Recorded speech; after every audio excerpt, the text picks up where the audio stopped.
Hey guys, Bugcat7 here. Okay, it is Wednesday, April 3rd, 2024, and I'd like to thank you for visiting the Stonewall Research 2 channel here on YouTube.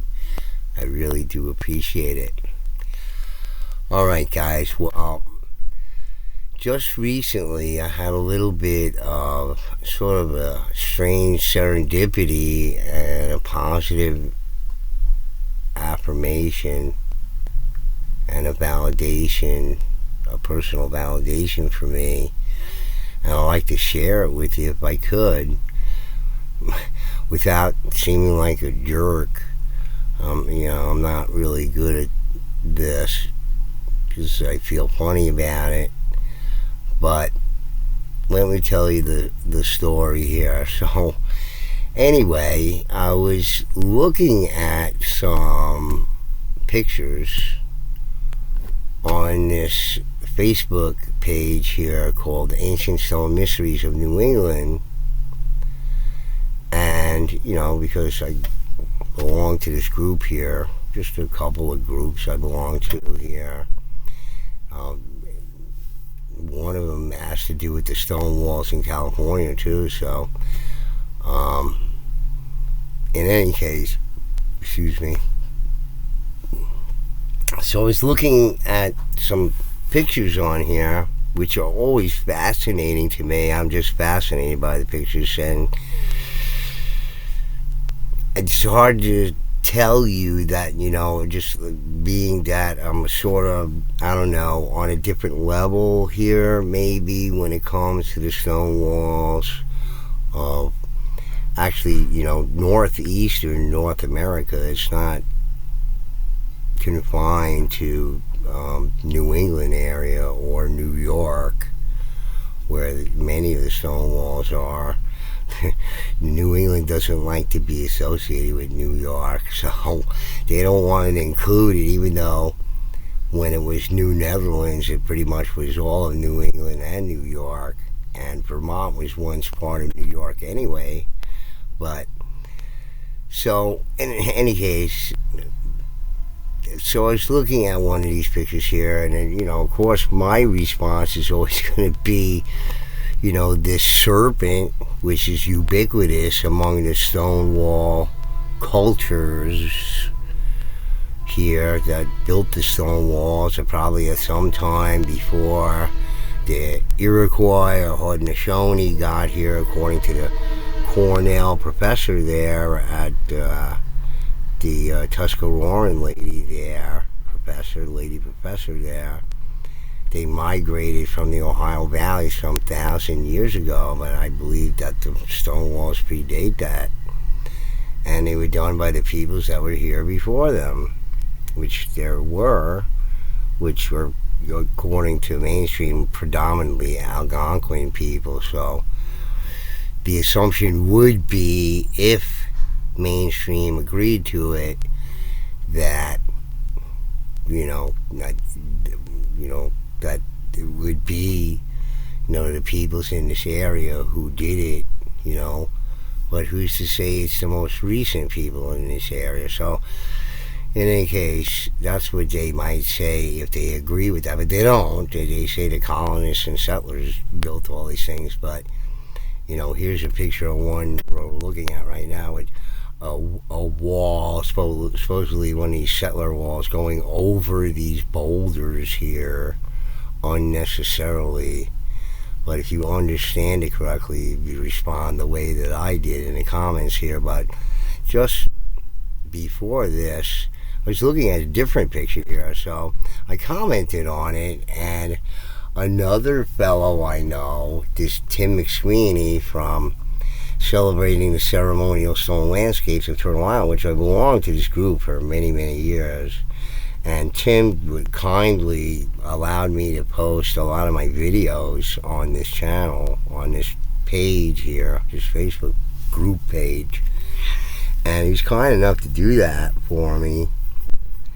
And, even at some times he sort of disagreed with, what I said about whatever I said. So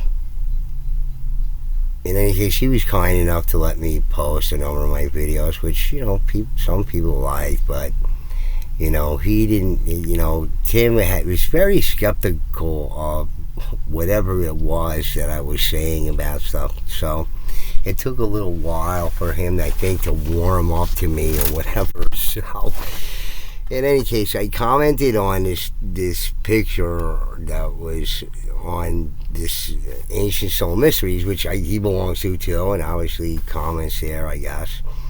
So I commented on it, and then Tim McSweeney came up and said, "Hey, Dave, how you doing? Long time no see." And I just sort of told him that, I took a little break from it for a while. Jimmy, my research partner, passed away, more than a year ago now. So, I just sort of left it alone a little bit. But so anyway, he said, Dave, a friend of mine mentioned you in his book. So I'm like, really? I was like, I hope it was complimentary, So anyway, he said that, and I was like, wow, thank you. I hope you guys are okay up there. Tim lives upstate somewhere, and I believe in New York. And I don't know for sure, but in any case, he's up there somewhere amongst the stone walls. Like many of these people who post these channels are so jealous of these people, just walk out in their backyards and find these things, which are amazing. So anyway, I commented on it, and Tim told me about this mention in this book. So this is the book from his friend here, A Shadow Under the Rock, by Peter Waksman Ph.D. So he's a doctor of archaeology, and he wrote this book, and Tim said he mentioned me in it. So I was very curious as to what it was about, what about my research that was mentioned in there, or what it was referred to me, or whatever it was. I had no idea of what it was. Total shock and surprise to me. So anyway, I was commenting on another photo here of this rock construction, which would be considered one of these New England walls somewhere, wherever it was. But here's my comment about it, and now that I know, I'm mentioning a PhD's book, so I'm going to be a little bit of a jerk about it here when referring to this, because I really do think that I have something to say, something to contribute to this subject matter, to this subject period. So Tim was kind enough to give it to me. Tim, like I said, it took a long time for Tim to warm up to me, and he told me about being in this book here, and judging by whatever comments followed here by Tim, it seems to me that on another level, besides his friend mentioning me in the book, that Tim recognizes me as somebody who's given some sort of important contribution in this field of research into the stone walls of New England. So it's sort of an affirmation, not only from his buddy there, but from him as well, because it's just I can tell from, if I comment on something that he didn't fully agree with, he would say it. You know, he wasn't shy about that at all. And, he's very kind about it as well. So, I appreciated Tim's, at least, to some degree, his candor, although I got upset a couple of times by what he might have said to me. But we still remain friendly to each other because I continue to comment, but until I sort of left it alone after Jimmy, unfortunately. But so anyway, let me read to you what here. I don't want to make it too crazy long here. So let me read to you what I commented here to this fellow. And so, as what I consider, in my opinion, I'm as expert as anybody in this field of research, and certainly Tim McSweeney's certainly an expert. I agree with everything he says when he looks at a particular rock formation and says it's an effigy. It's absolutely, definitely spot on. No doubt in my mind. I'm just totally on board with whatever Tim identifies in his research. So let me read to you what it says here. What you got here, in every place you see a quote-unquote wall going over large boulders, is the quote-unquote serpent slithering over large stones. All the walls are serpents, and the serpent head with its eye is repeated over and over again, built into contiguous walls. I think I know a little something about it being mentioned in Peter Waksman's book, A Shadow Under the Rock. So Jeff Court here, who's the top contributor to Ancient Stone Mysteries, doesn't know anything about this book. Okay. This book right here, which you can see on his cover, one of these, I would say, this is what you might consider a dolmen, but it could be also considered a prop boulder, or a perched boulder in some cases, so somebody went through the effort to prop these humongous boulders up on these rocks on the cover of this book here, So in any case, here it is on Amazon here, which I have to get. So,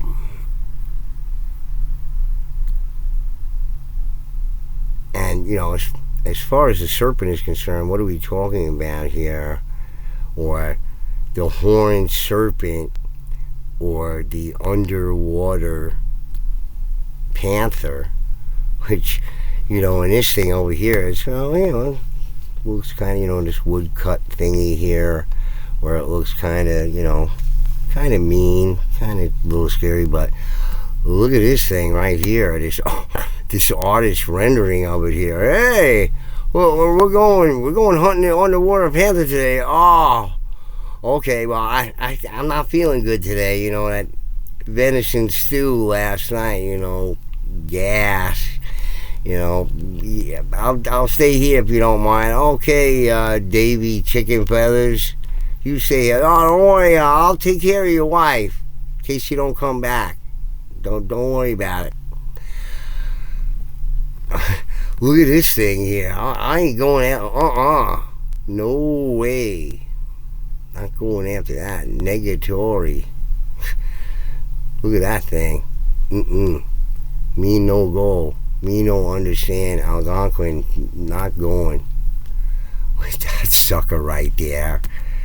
So that's what we're talking about, this horned serpent or underwater panther that's, ubiquitous in the constructions here. And one of the research points that I made was that the serpent's head is repeated over and over again within contiguous walls. And so not as opposed to a standalone effigy, which is, a sculpture, a standalone sculpture.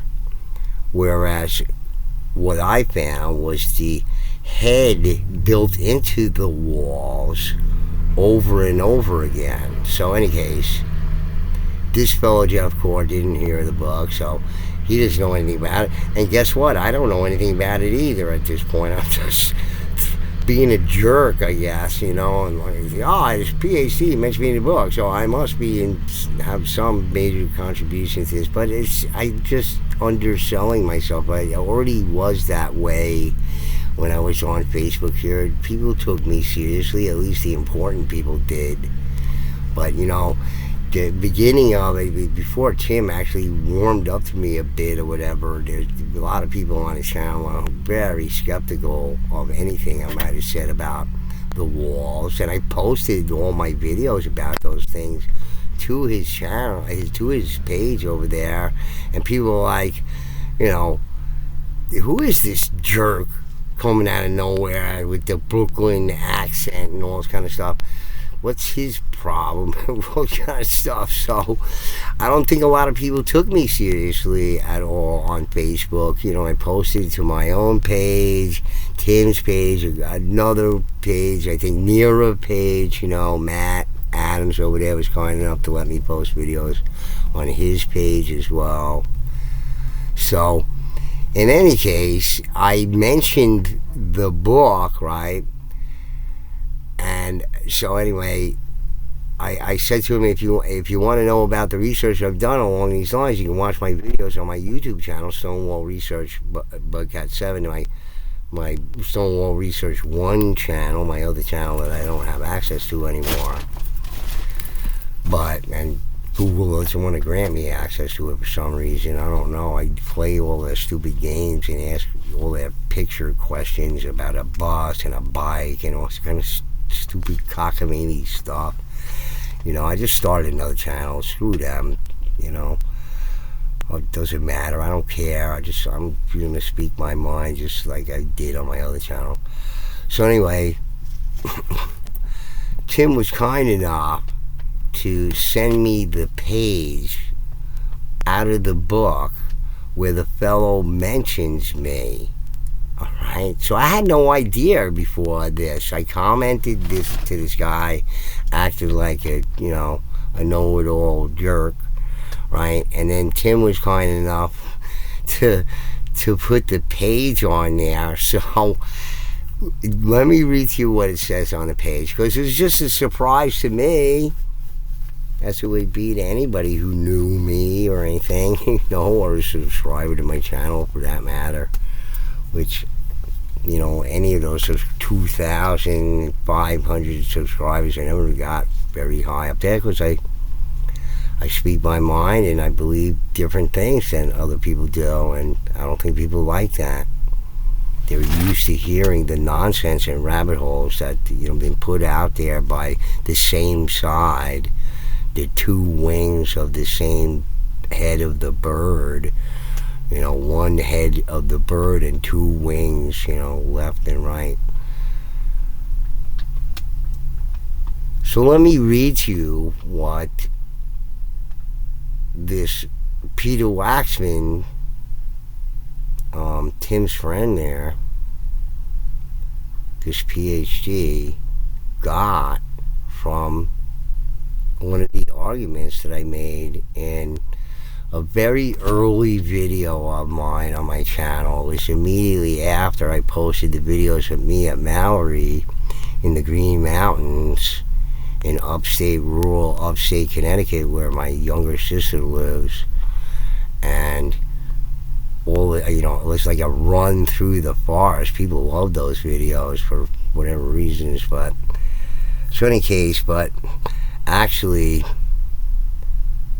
one of the most popular videos on my channel, on the other channel, was the first video on the debunking of the mainstream history on the walls. The very first video has something like almost 9,000 views or something like that. Not a gigantic, who cares about this stuff anyway? So in any case, let me read to you what the fellow here, this Peter Waksman, Ph.D., got from my research. So, this was the validation of the argument I was making on the stone wall. So, here's his opinion of my analysis. So there is a wonderful analysis, and I think a definitive argument in a YouTube video, Debunking Mainstream History of Stone Walls by Budcat76, which is the 6th installment in my debunking series. There's an A and a B, 6A and a 6B, so it's, it's like an hour, I guess, a video, I suppose. So this is what he's referring to. He showed a typical property deed where a large parcel of land was subdivided into lots in even slices. The boundaries of these quote-unquote slices were straight lines, later delineated by stone walls. So by looking at the survey of the subdivisions, it was easy to see the logic of how the larger parcel was cut into smaller pieces for subsequent sale. The stone walls of that survey are easy to understand as lot boundaries built after the survey was done. Then Budcat7 shows us a property deed where the subdivision boundaries were irregular. So the land was divided into different shaped polygons with bent and curved sides, also delineated by stone walls. He argues, correctly in my opinion, that the stone walls must have been there before the land was divided. Otherwise, more regular divisions would have been used. No one ever deliberately subdivides land into different sized, irregular shaped pieces. Put another way, stone walls used for property boundaries need to be associated with a land survey. And that survey was done after the boundaries were there already, whereas the other property was a planned, a pre-planned community. Okay, difference there. When the land was featureless and empty, the survey would use straight lines, distances, and landmarks. Okay, so it's empty, devoid of anything, so you could plan anything, like in topographical plan, of a community plan. So, but a subdivision using curved boundaries must have relied on curved, pre-existing boundaries. As a matter of fact, if you read early property deeds from Massachusetts, I cannot find the reference online anymore, they routinely mention stone landmarks and stone features, including rock piles. It is worth watching all the way through Budcat7's video, if only to hear him call the academic expert on stone walls a quote-unquote ding-dong. And that's Robert Thorson. And that wasn't in the video 6A and 6B. That was from one of the other videos. I think it's the first video, the one with 8,000, 9,000 views, whatever it is. I call Thorson a ding-dong. He's the expert that comes from Alaska to the University of Connecticut, lives in some neighborhood with stone walls, and, immediately becomes an expert at it because he's a geologist, and he'll tell you all about the Ice Age and how it's relative to the stone walls, and that's about it. Other than that, he can identify stone walls of different types, but to demonstrate who created these walls, well, empty-handed in that regard, because there's no recorded histories of any of these walls being built at all. So just, I was wondering about what it was that I was mentioning in the book, or just mention my name, or, who knows what. I have no idea. I did a lot of research on the stone walls. Could have been anything. I don't know what. But so, in any case, some time ago, Tim McSweeney told me that, a friend of his mentioned to him how, he really liked those debunking videos that I did. I guess that must have been this fellow, Peter Waksman. So this is, pretty big thing for me, guys. I mean, how many people does this really happen to where some, PhD has enough regard, thinks that your research in some way is meritorious and enough to mention in his book, to, mention anything, I think it doesn't happen to a lot of people. And for me, it's just, what can I say? Just humbled by the whole thing, really. But maybe I can show you what he's referring to, because there's probably a lot of subscribers who didn't watch any of those videos, or at least enough of them through to the end, because this subject is rather dry. You really have to be into it. I can't blame people for really not being, but I find it fascinating. But it's because of the research that I've actually done on these walls, so. And Tim McSweeney, if I respond to somebody else about the stone walls, and I commented back that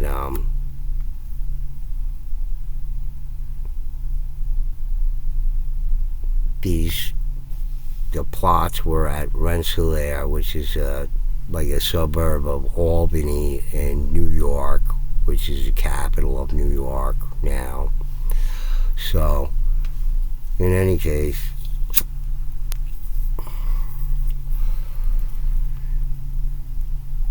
I made another comment to somebody else that, I was the expert on identifying this sort of round construction in the stone walls, and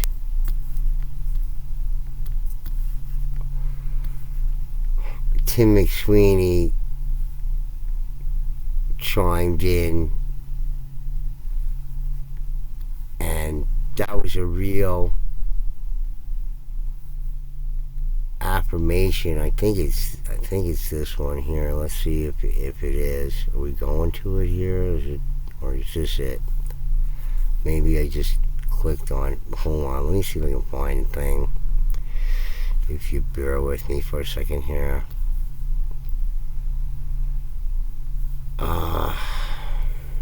Hold on. Sorry about it.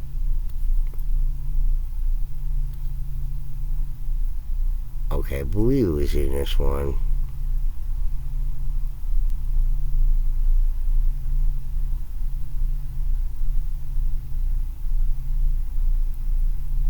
Oh no, this is the same one again. I'm sorry. Let me see if I can find it. It's just an affirmation for me and a validation from Tim McSweeney, which that's pretty important to me. As I said, when I belonged to the page before, we really, sometimes disagreed on some stuff. And let me see if I can't seem to find it. I don't know. I think that's...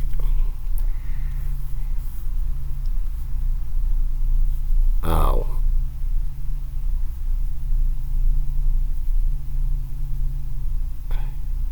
Maybe, no.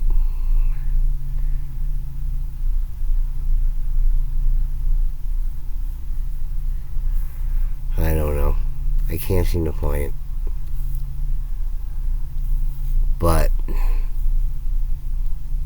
I said that I was an expert at identifying the eye in the stone walls, because at some time a few years back, I had brought to Tim McSweeney's attention about this eye being in several of the photos that he showed on Waking Up on Turtle Island blog, because I had posted on his page there what I had found in Vermont with Jimmy the Paleo Mountain Man. We found all these effigies built into the walls with this round construction with a central stone that was just, a round stone.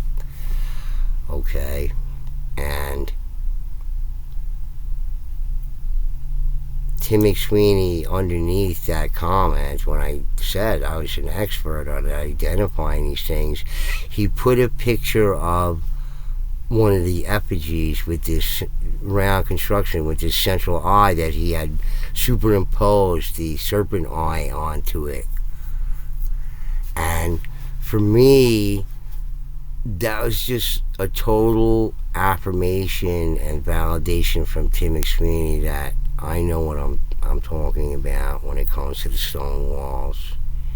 And this particular thing that I identified, this precise thing, okay, we're not talking about standalone effigies of serpents, of this underwater panther or horned serpent, whatever it was. There are many of those, and those are fascinating. And I just recently went over with Mike Loma, who is the moderator of this Ancient Stone Mysteries. I posted several of my videos because he did a video himself, which I thought was excellent, really excellent. And I'll try to give a link to it here so you can see what he says in his video about this art being in the stone walls, this repeating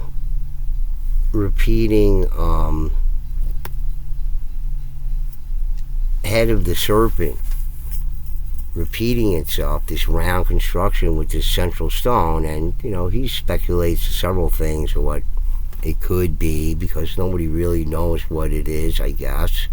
But I say it's the horned serpent head because that's what the effigies all seem to be similar to, what the effigy built into the wall is. And I had told Tim McSweeney about it, and he was sort of shocked that he didn't notice it before.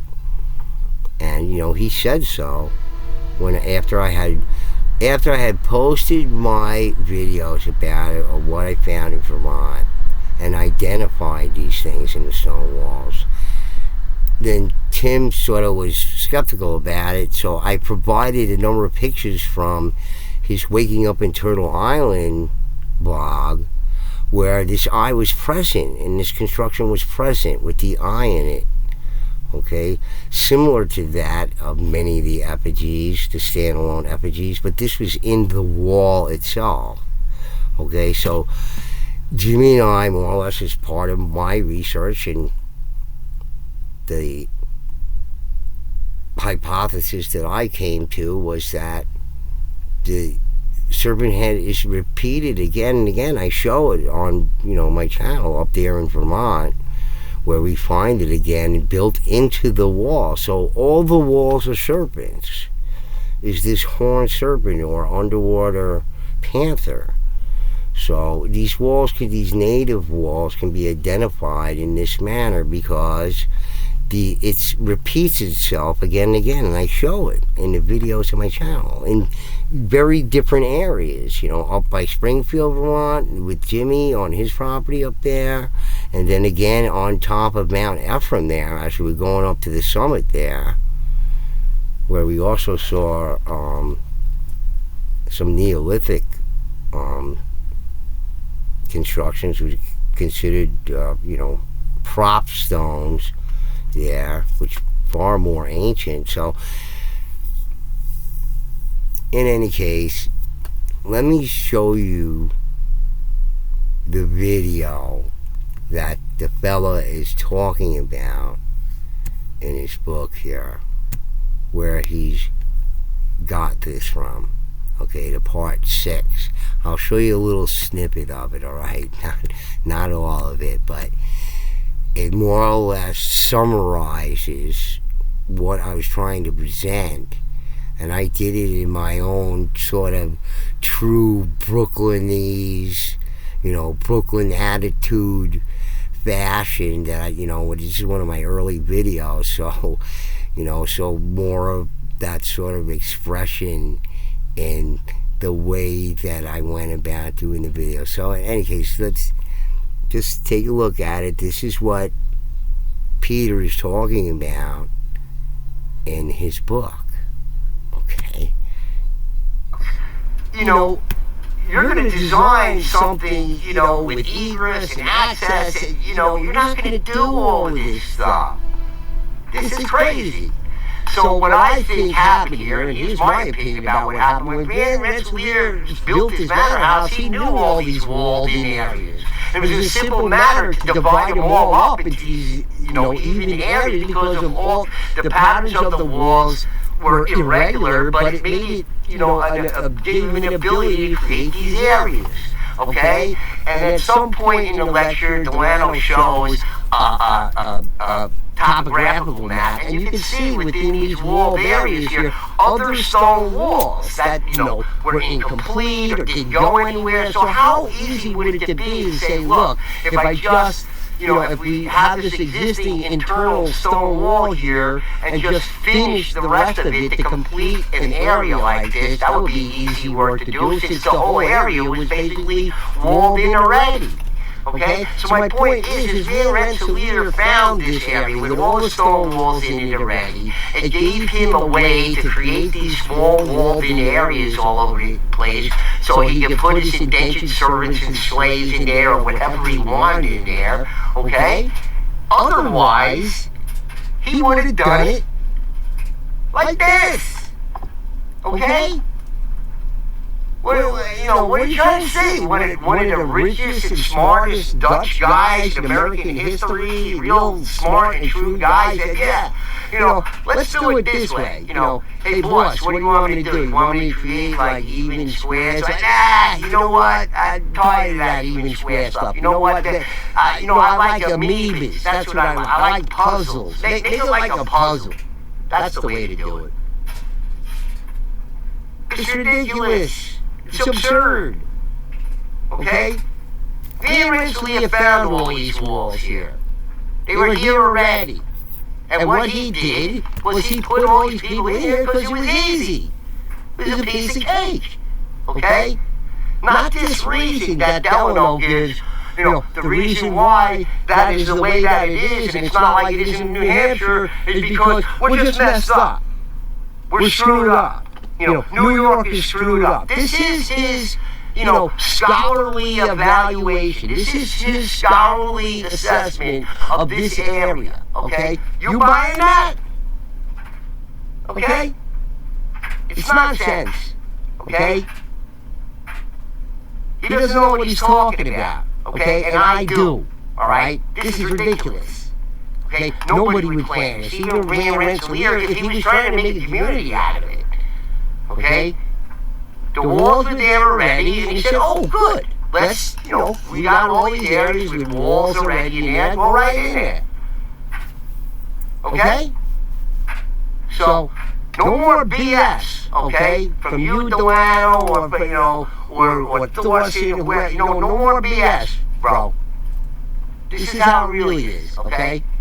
Take it from somebody who knows about this kind of planning, okay? You don't know what you're talking about. You're making stuff up. You're making a fantasy. It's all emotional. I know these people. I know. No, you don't, my friend. Okay? If the walls could talk, they would tell you, hey, dopey, we were here already. What are you talking about? All right? So, forget about this. So anyway, this is where he gets this. Alright, this is the argument that I made about the walls found in the Van Rensselaer area of upstate New York by Albany. All right. The other areas that was referred to is Concord. This is a much lengthier video. You have to understand. I already explained these areas already previously to this segment. So the other planned community was Concord, New Hampshire. And this is what John Delano, Dean Emeritus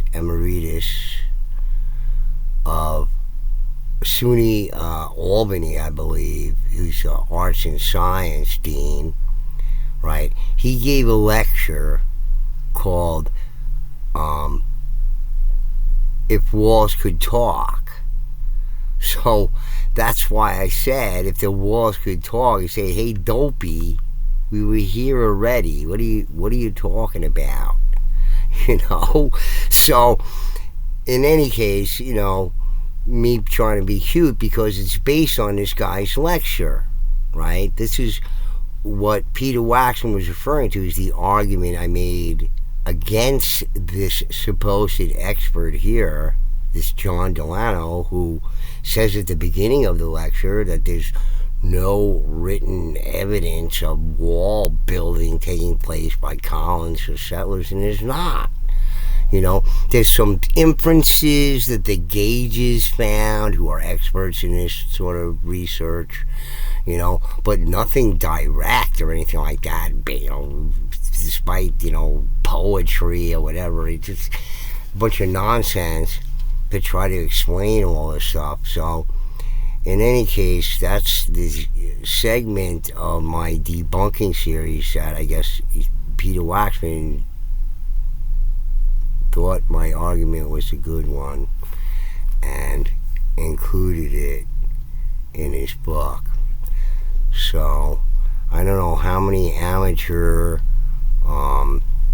archaeologists, anthropologists, or amateur researchers such as myself, get mentioned in many books based on research that they've done, arguments that they presented, so in a big, big way, folks, this is like a positive affirmation for me. And, I like to believe I know what I'm talking about. See, I'm not going to get a lot of subscribers to my channel because I think in most different terms than even the most alternative researchers. And I think the alternative researchers have gone down these rabbit holes that are been put there for them to go down, without seeing the truth of the matter of what the past was really like. If you follow any of these people, you're never going to figure out. The people who believe the giants were cannibals, the people who believe the stone walls were built by colonists and settlers, the people who believe that UFOs are alien spacecraft or spaceships or whatever it is, you're never going to find out what it really is if you follow any of the threads presented for you on mainstream TV or television or mainstream academia. You're not gonna follow. And even the UAP thing is leaving everybody guessing at what this thing could possibly be, the Tic Tac video and all kind of stuff. So maybe your old friend Budcat does have something relevant to say, or meaningful to say, or meritorious to say. Maybe some of my arguments are good ones, but people don't want to see it because it irritates them. It rubs them the wrong way because they've already been indoctrinated. They have preconceived notions about things that have been ingrained into our culture, that they just taken for granted, that are there already before they were born and all this kind of stuff. I've seen enough of the genesis of this research going on, at least over the last, 6 or 7 years with the stone walls, but with other things much longer, a whole lifetime or whatever, Bart, at least, in teenager into adulthood. So, I don't know, but, I don't know how many people can say this. So it was very kind of Tim McSweeney to putting this there without saying much of anything and just providing the page there when I'm being a braggart. I don't even know what the guy was talking about yet. I was like, I'm mentioning a book there, tough guy. Because, look, let's face it, Facebook can be a place where you can be viciously attacked. I know I have been in the past, many times, when I was just a general user, and going in general discussions with friends and family and all that kind of stuff. You get attacked, and certainly when I was, in the pages there on Tim McSweeney's page and other pages there, I was viciously attacked by people all the time. Whoever naysayers were in the comments there and whatnot, ones that other people knew about, even the moderators knew about. I put several people in their place, trust me. I can think very cogent and clearly about things when I need to, especially when you irritate me enough and you really get sharp as a razor, But, I try to be relaxed when I do these videos. It's difficult sometimes because, you're sort of on the spot and everything. And, I think way ahead of myself is one of my problems because I'm looking at everything from 30,000 feet, and a lot of things on YouTube are so compartmentalized or whatever. How can you make anything? Yeah, leaving you to conclude what you want. But I mean, look, if mainstream science is going to make their conclusions, well, I'm going to make mine too. We're just going to leave it to them to put out all sorts of nonsense and propaganda and whatnot. And say, well, you put out your own nonsense propaganda. Well, there are alternative people who do. I'm just trying to get at the truth. I'm using official resources to do it. My opinions are my opinion. I'm happy to say so. And, as you can hear in my videos, I say, in my opinion, when I was referring to that land survey that was done in 1790 after the stone walls were built. And that was the difference that Peter here is referring to, is that in Concord, New Hampshire, this was a planned community. So they did the best they could to look at the topography of the land there and design some sort of community where there was general access and all these things that go into planning a community.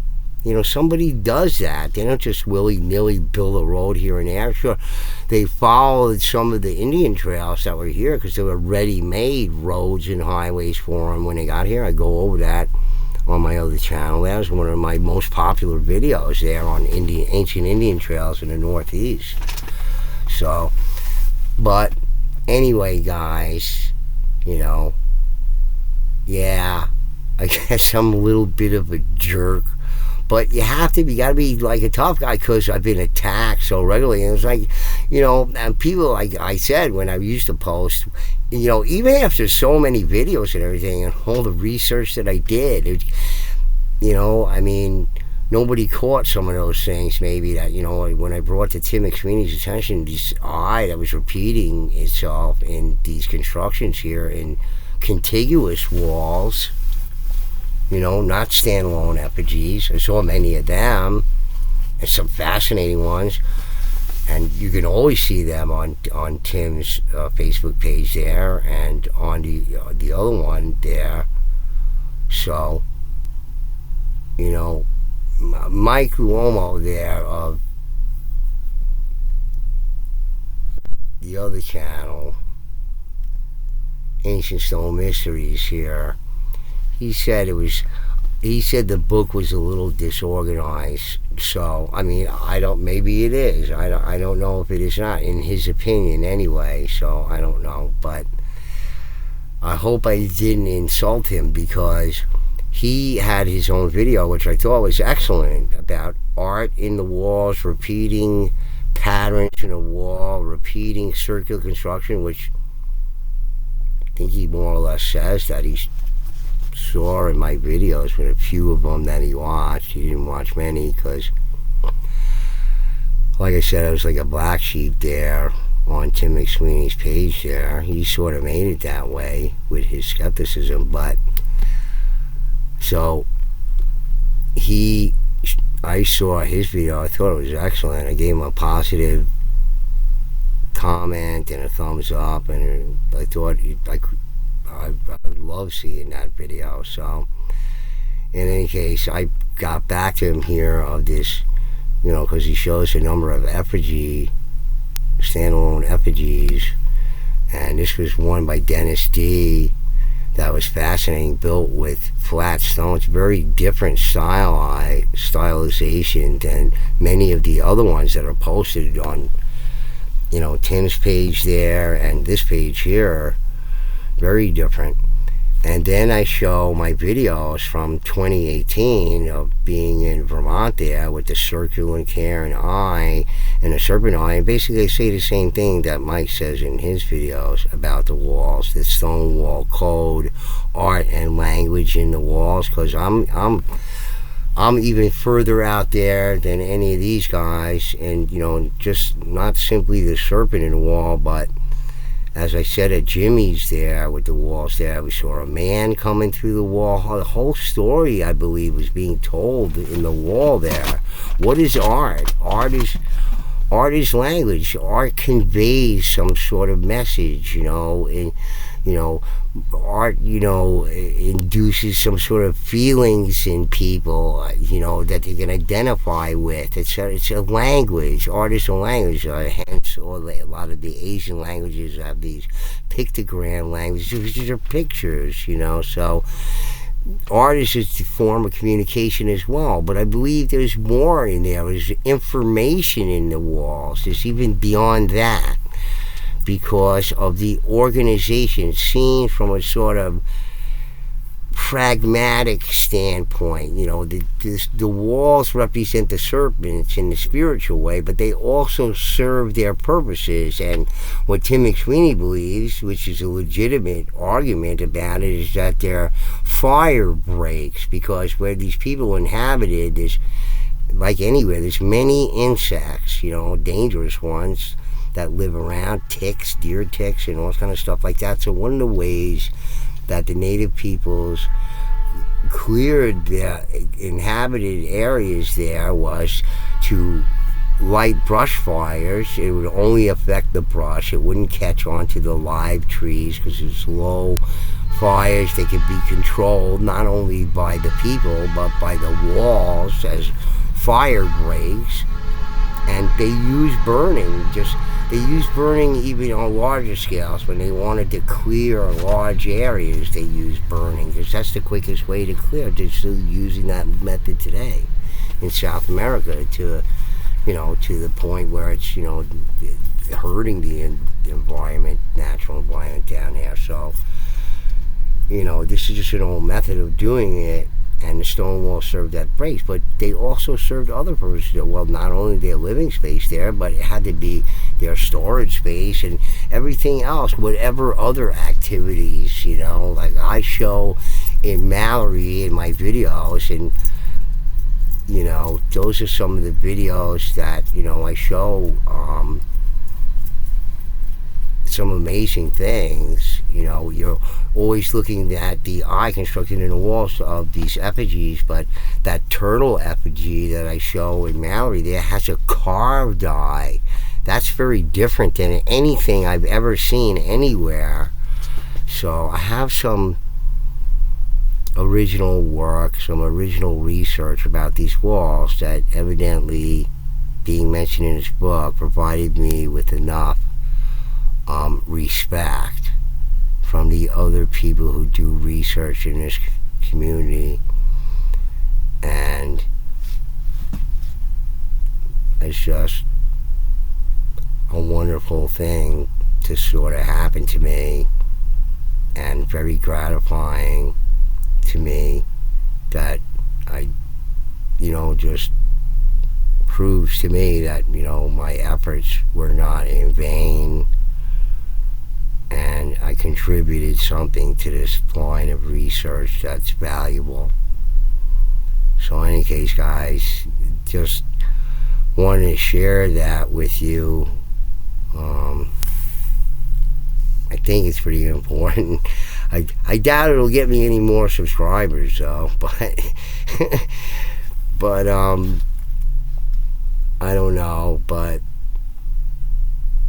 I'm gonna definitely pick up the book, no doubt, and it has the ebook too, so I'm gonna get both. I'm sure that's where Tim got this page from here. So it's A Shadow Under the Rock, a personal account of New England archaeology by Peter Waksman Ph.D. and seems to be pretty reasonably priced, and I'm gonna get one and also get the ebook too, so I can read it and see what it says. It's just, Peter Waksman is one of the people who believes that the stone walls were not built, in the majority, not built by the colonists and settlers. He believes that they were built by native peoples. He is a PhD in archaeology that believes this. So he's one of the few academics on this side of the argument who, has some, sheepskin, I guess, and, has some credibility, at least on that level, on the academic level. So, in any case, guys, I just wanted to share that with you, and I'm very humbled by it, even though I'm going to act like a jerk on Facebook, but that's because of all the vicious attacks. So, at least I have something to back me up. When someone says, you don't know what you're talking about. This guy's a jerk, whatever it is. I'm like, oh, yeah? Well, are you mentioning any PhD's books or anything like that, Dad, jerko? So, in any case, guys, thank you very much. Thank you for tolerating this video. And if you do like it, give it a thumbs up. And be back with you in a new video real soon. Okay, guys? Bugcat7 signing out. Peace.